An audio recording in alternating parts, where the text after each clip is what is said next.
लङ्कायां शङ्करी देवी कामाक्षी काञ्चिकापुरी प्रद्युम्ने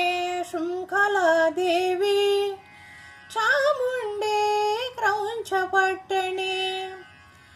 अलंपुरी जोगुलाम्बा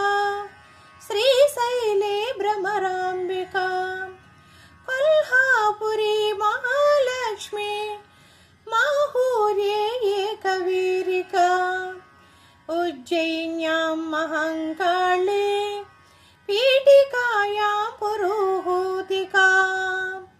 ओढ्यायां गिरिजादेवी माणिक्या दक्षवाटिका हरिक्षेत्रे कामरूपी प्रयागे माधवेश्वरी